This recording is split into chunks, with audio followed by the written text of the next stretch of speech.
You told my producers that your mom said something that really upset you. What was it? She said she hated me and she wished I was dead. Wow. When did she say that? In December. So recent. So this season, a young woman named Kaya came to my show because she was worried that her mother's toxic behavior was rubbing off on her teenage brother. Her mother, Stephanie, had been in and out of jail and struggled with drug abuse. And her brother, Troy, was suspended for smoking weed, stealing cars, and even brought a gun to school. Can you believe that? At that young age, bringing a gun to school? Well, the clip from this episode went viral, and y'all had a lot to say in the comments. And now I want to respond to some of y'all. So let me get my phone out, and let's read some comments. Do you feel like we're hearing what's going on, or do you feel like your mom's hearing you? You gotta sit up, bro. You know? I know this can be difficult. You got cameras here, you got your mom. You don't want to make anybody mad. You know what I mean? Let her know how you feel. Let mama know how you feel. You can tell her. Yeah, this is a safe place for you. Talk to her. Come on, I'm listening. Come on. She listening. You know, you say nobody listened to you. We listening. He's definitely traumatized. You can tell by him staring at the floor. The stuttering is from the nervousness of hoping not to say anything bad. Listen, you can tell that this young man has been through some stuff. Him looking down, he's scared. He's not sure of who he is. And to be honest with you, that's what happens when we become adults who have low self-esteem. We mimic that same behavior. And so if you can correct it as a young man, give them the tools to be better, then as they get older, you can start to say, okay, now you know how to navigate this. And so you picked up immediately on the body language. The body language said it all. This is a young man who was hurting, who had experienced some bad things, and wasn't doing too well. The behavior that your son is exhibiting, we wouldn't be able to even get to today because we have to get you to a place as his mother where you can feel healthy enough.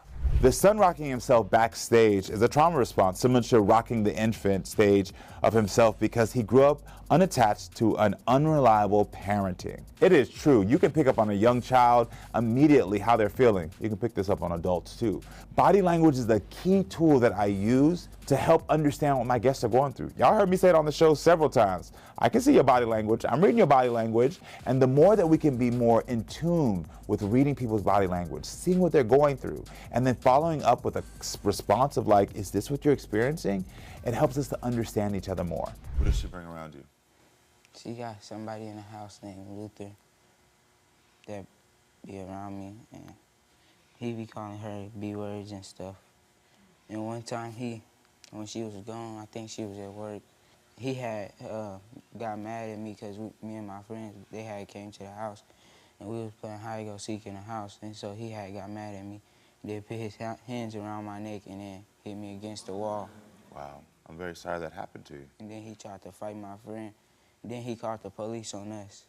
Don't ever put a man before your children. Call them names and say awful things to them. A mother's love goes a long way. Every child needs it. Amen. I understand when a mother never got the love, and so she's trying to find companionship. But that's never an excuse for making your child feel as if they're second to someone you're in a relationship with. You have to always make sure your child knows that they are needed, they're wanted, that they're loved, and never allow your relationship with a person that you started dating come in between you and your children. Y'all gotta check that stuff. Right now, your son needs to be in a place where he can get stable. Well, you came to the the only show to other help. choice that he would go to is also a family that's also not stable. So he can go with me. There we go. Hold on. Please keep us posted on this family. I can tell they really want to be better. Also, shout out to the sister for stepping up. Troy is feeling so low and it was making me so sad. You know what? Shout out to the sister because it was her who said, enough is enough. You're not gonna do this to my little brother. And I just love when somebody in our families advocates and says, I'm not gonna let this keep going. That's how you break generational trauma. That's how you show up and support siblings or family members. And that sister did that. And I have faith that she's gonna always be a light to support her little brother.